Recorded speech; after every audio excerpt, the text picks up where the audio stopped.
संगीत, नाटक और अभिनय के संपूर्ण ग्रंथ यानी नाट्यशास्त्र, जिसे पंचम वेद भी कहते हैं, और इसके रचयिता भरत मुनि पर आधारित इस छोटी सी नाटिका, जो कि रूस की प्रस्तुति है, आनंद लें।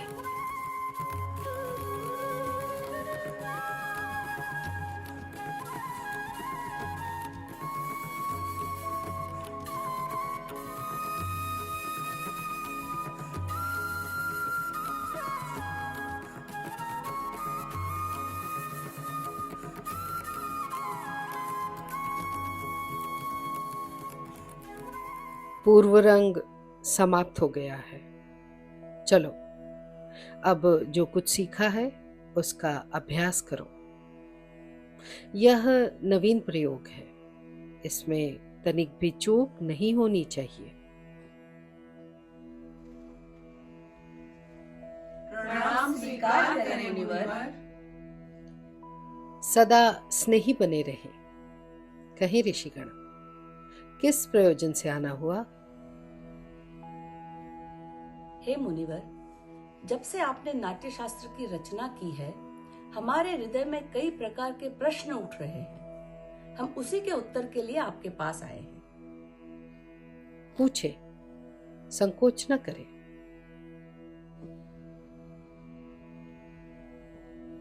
गुरुदेव, नाट्य शास्त्र की उत्पत्ति कैसे हुई? इसका उद्देश्य क्या है?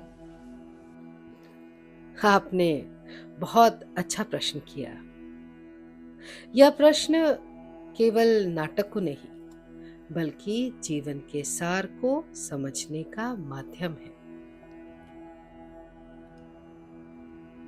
जब त्रेता युग में मनुष्य काम और लोभ से वशीभूत होकर अधर्म और संघर्ष की ओर बढ़ने लगा, तब इंद्र ने ब्रह्मा जी से प्रार्थना की कि कोई एक ऐसा माध्यम हो जिसमें देखना और सुनना एक साथ हो, जिससे मनुष्य धर्म, अर्थ और मोक्ष के मार्ग पर लौट सके। लेकिन गुरुदेव, वेद तो ज्ञान का भंडार है।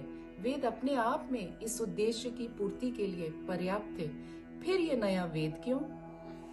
इसीलिए कि ये समस्त जन के लिए सुलभ हो, सामान्य जन को नाटक के माध्यम से शिक्षा के मार्ग पर, धर्म के मार्ग पर ले जाया जा सके।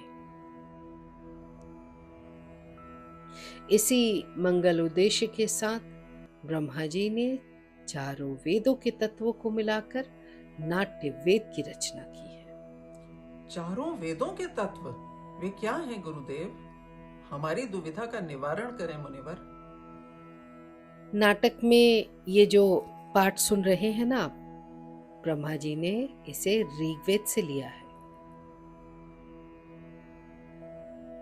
इस सुंदर गान का आधार सामवेद है।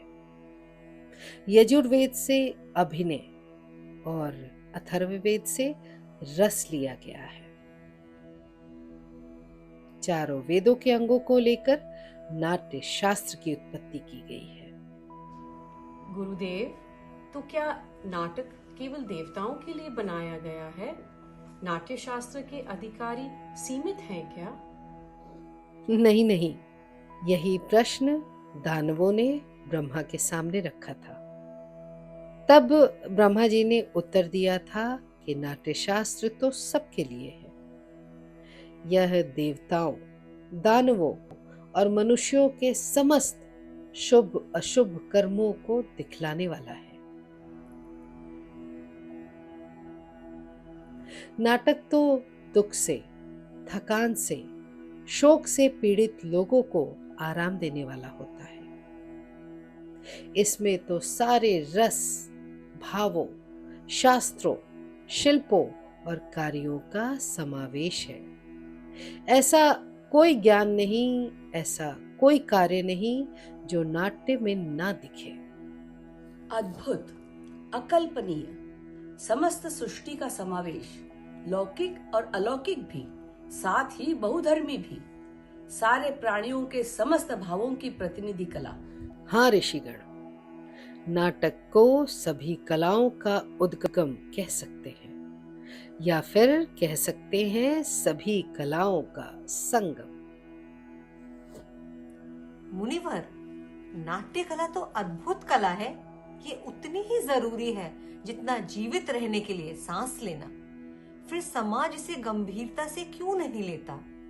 कला कर्म को अनावश्यक क्यों समझा जाता है? हम तो कलाकार हैं, नीति के नियंता नहीं। कला कर्म करना हमारा धर्म है। हमारे विषय में, हमारी कला के विषय में तो नीति नियंताओं को विचार करना होगा। प्रयोग के साधन और अवसर उपलब्ध कराने होंगे। नाटक केवल कला नहीं है, ये समाज का दर्पण है। ये मानवता को सत्य के मार्ग पर ले जाने का साधन है। रंगमंच जाति, धर्म, भौगोलिक सीमाओं से परे जाकर समग्रता में मानवीयता की बात करता है। आज भी रंगमंच समाज में विषम परिस्थितियों को दूर कर समाज में समता का भाव लेकर आता है।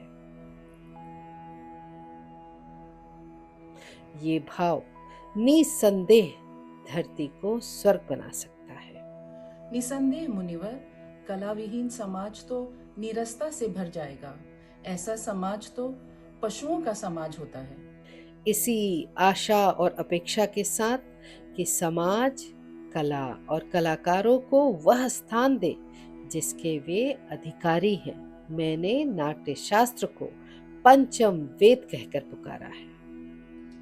पंचम वेद, समस्त वेदों का ज्ञान। ऋषिगण, मेरे रंगकर्मी पुत्र आपके स्वागत के लिए अपनी प्रस्तुति तैयार कर आपकी प्रतीक्षा कर रहे हैं।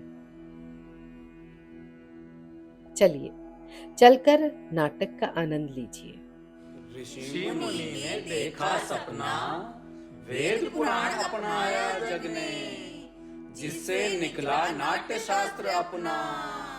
भरत मुनि ने सूत्र बनाया, आंगिकम वाचिकम आहार्यम सात्विकम। यही तो है अपना वसुधैव कुटुंबकम। वृद्धि हो इस राष्ट्र की आशा सभी की पूर्ण हो। वृद्धि हो इस राष्ट्र की आशा सभी की पूर्ण हो। श्रेष्ठ वह आनंद की जग में सदा संपूर्ण हो। धरती सदा फूले फले, ऊपर विमल आकाश हो। धरती सदा फूले फले, ऊपर विमल आकाश हो। सज्जन रहे निर्भय सदा, वह दुर्जनों का नाश हो।